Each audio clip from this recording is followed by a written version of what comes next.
il y a une perception d'une évolution humaine maximale qui conspire en notre faveur, rendant notre existence de plus en plus parfaite. C'est quand vous devenez le pire ennemi de votre version actuelle.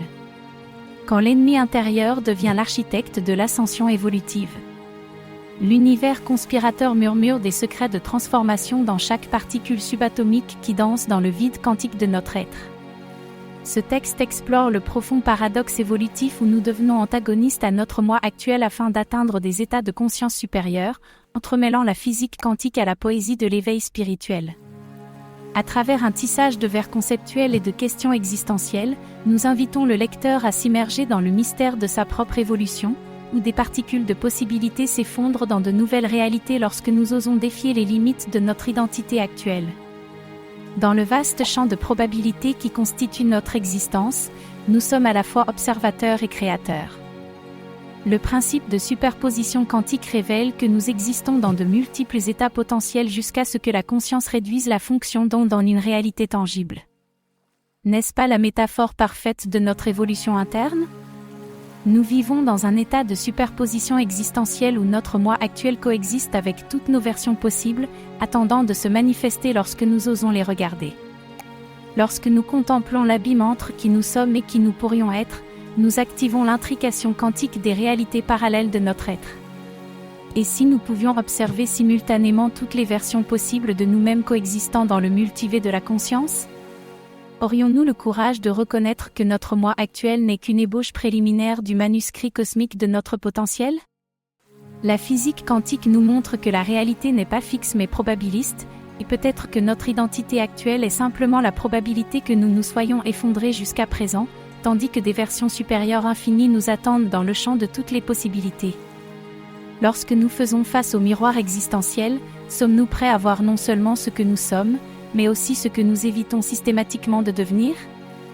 Cette confrontation déchirante est le portail vers des dimensions supérieures de l'être. Les questions existentielles agissent comme des sondes quantiques qui pénètrent les couches superficielles de notre réalité consensuelle et éveillent des résonances avec des états potentiels dormants.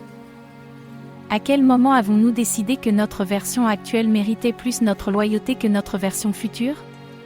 Pourquoi protégeons-nous si farouchement une identité temporaire destinée à être transcendée ? L'antagonisme évolutionnaire fonctionne comme une forme d'alchimie quantique où le plomb du confort est transmuté en or de la transcendance.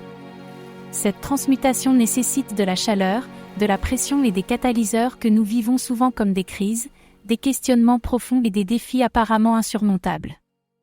Tout comme un atome excité doit libérer de l'énergie pour revenir à un état fondamental, nous devons libérer des identités cristallisées pour accéder à des états de conscience supérieure. La réalité quantique nous enseigne que les particules peuvent exister dans plusieurs états jusqu'à ce qu'elles soient observées, et de même, nous existons dans une superposition d'identités potentielles jusqu'à ce que la conscience choisisse d'en manifester une. Cette danse des possibilités s'exprime poétiquement dans les tensions internes que nous ressentons entre ce que nous sommes et ce que nous sentons que nous pourrions être. Le conflit interne n'est pas un signe de dysfonctionnement, mais plutôt la manifestation naturelle d'états qui se chevauchent et qui cherchent une résolution évolutive. Quelle version de vous conspire depuis le futur pour désintégrer les murs de votre prison actuelle ? L'évolution maximale n'est pas une destination, mais un champ de résonance qui vous appelle dès le début.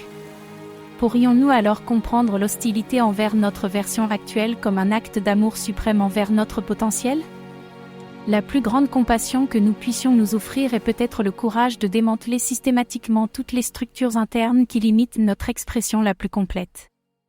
À l'horizon de l'évolution, notre version actuelle n'est qu'un point de départ, et non une destination finale. Le véritable acte d'amour de soi est de se rappeler constamment que nous sommes en processus, que nous sommes des verbes et non des noms, un mouvement et non une stase, un potentiel illimité se manifestant progressivement à travers le temps et l'espace. L'antagonisme évolutionniste nous invite à une relation sacrée.